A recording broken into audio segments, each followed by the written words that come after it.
Hello and a very good day to our beloved lecturer. Today I will be presenting to you the topic about financial fraud and corruptions in Malaysia. First, I will start with what is financial fraud and corruptions. Basically, financial fraud and corruptions are critical issues undermining trust in financial system and causing significant economic and social harm. They cause economic harm by leading to financial losses, market instability, and the misuse of resources. Socially, they increase inequality, reduce confidence in institutions, and slow down development.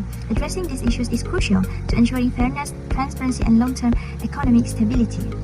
Next, why is it relevant to finance ethics? These unethical practices show why integrity, transparency, and accountability are essential in finance. Without them, trust in financial system is lost, leading to instability, unfairness, and a lack of public confidence. Integrity ensures that financial professionals and institutions act with honesty and uphold ethical standards. Transparency allows stakeholders to see and understand financial process, reducing opportunities for fraud or corruptions, and accountability ensure that those responsible for unethical actions are held liable, preventing repeat offenses. Together, these principles build trust, promote fairness, and maintain stability in financial system, ensuring public confidence in sustainable growth. So now I will discussing the type of financial fraud and corruption. This unethical practice not only harm economies but also erode the trust in institution and governance. First, let's talk about fraudulent activity, which deceptive practice designed to benefit individual at the expense of others. Ponzi scheme are a classic example of fraudulent activity. These are deceptive investment scheme where return to early investors are paid using the capital of newer investors rather than genuine profits. They often collapse when new investment stop, leaving most participants with significant loss. One of the most famous example is Bernie Madoff Ponzi scheme, which defraud thousands of investors of billions of dollars. Another common form of fraud is embezzlement, where someone misappropriates or steals funds entrusted to them. This is often seen in corporate or financial settings where an employee might siphon money from company account for personal use. Embezzlement not only causes financial harm but also damages trust within organization. Next, we have institutional corruption, which involves unethical practice that misuse power for personal gain, often at the expense of fairness and trust. Bribery is a major form of corruption. This involves offering or receiving money, gift, or favor to influence decisions, often in business or governance. It undermines fairness, fosters unethical practice, and distorts competition. For example, a company might bribe officials to secure a lucrative government contract, sidelining more deserving competitors. Another prevalent issue is the misuse of public funds, where taxpayer or institutional money is diverted to unauthorized personal use.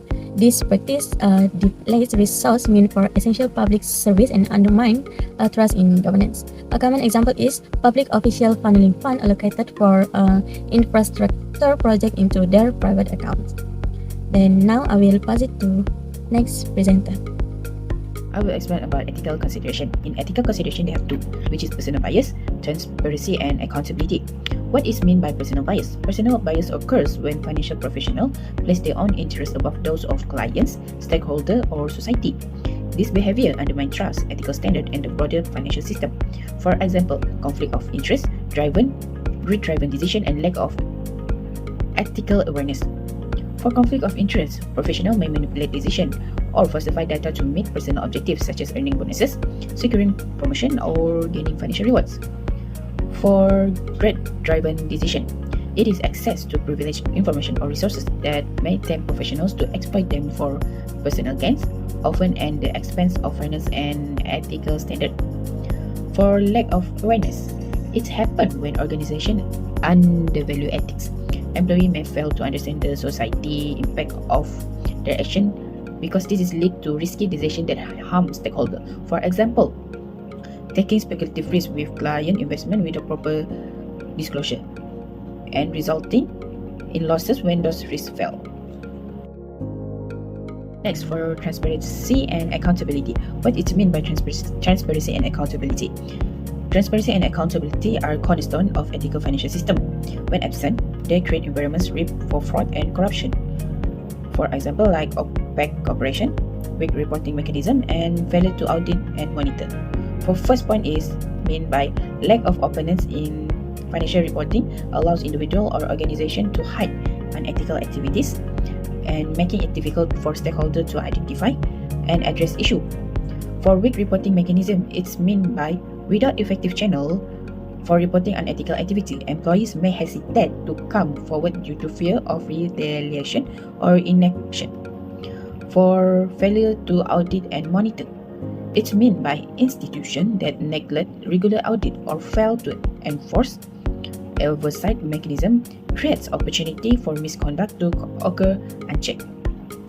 For example, lack of regulatory security that allow Bernie Madoff Ponzi scheme to persist for decades. The first cases is the Kuala Lumpur City Hall land scam, which is a corruption in the land deal. What happened in this case is, the DBKL land scam involved high-ranking officials within the Kuala Lumpur city government who were found to have sold prime city land at below market prices to private developer and individual in exchange for bribe and kickback. This scam has involved illegal and corrupt land dealing that resulted in significant losses to the government and public. This scandal not only resulted in financial losses but also damaged the credibility of local government institutions. It also has sparked public protest and call for more stringent regulation and oversight on government land sale and deal. The lesson that needs to be learned is the need for stricter control on the government land sale with independent oversight to ensure fairness and transparency. Next is the 1MDB scandal. Billions of dollars were diverted from the Malaysia State Investment Fund 1MDB for the personal use of the official and associate.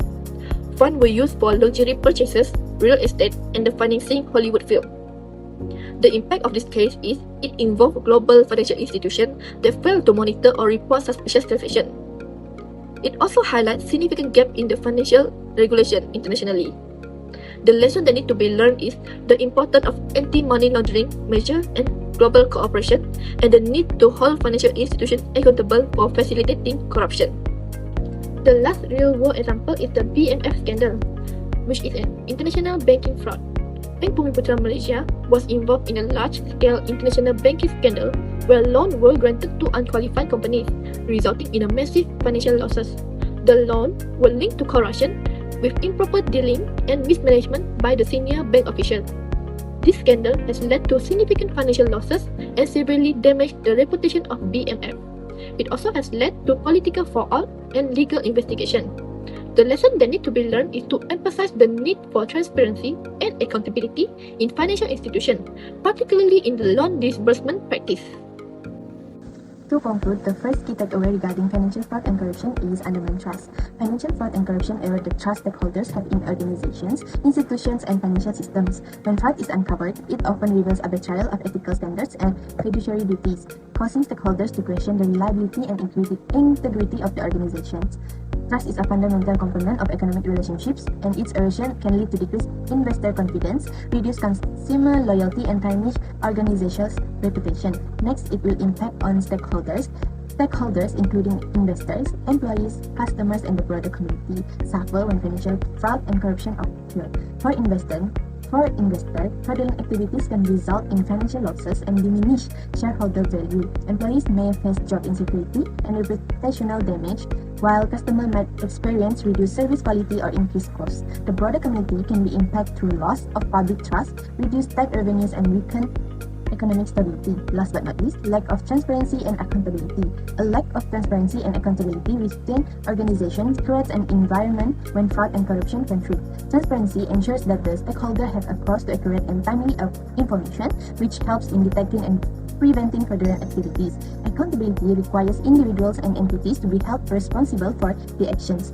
Promoting ethical behavior can compliance with regulations. Without these elements, it becomes easier for unethical practices to be concealed and for wrongdoers to evade consequences.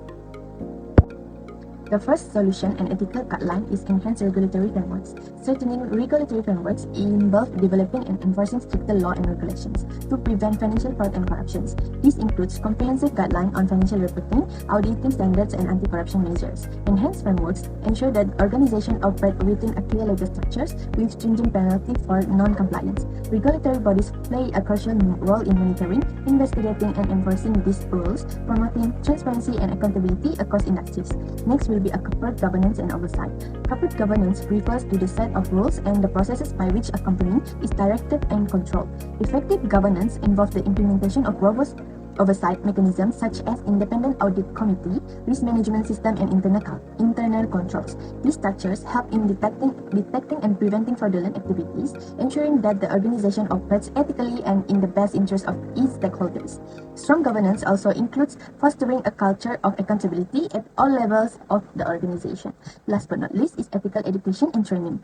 Ethical education and training are essential for instilling a strong sense of integrity and ethical responsibility among employees and management. Regular training programs help individuals recognize and respond to ethical dilemmas, understand the importance of compliance with law and regulation, and commit to upholding organizational values. By promoting ethical awareness, organizations can cultivate an ethical culture that discourages fraudulent behavior and support ethical decision making.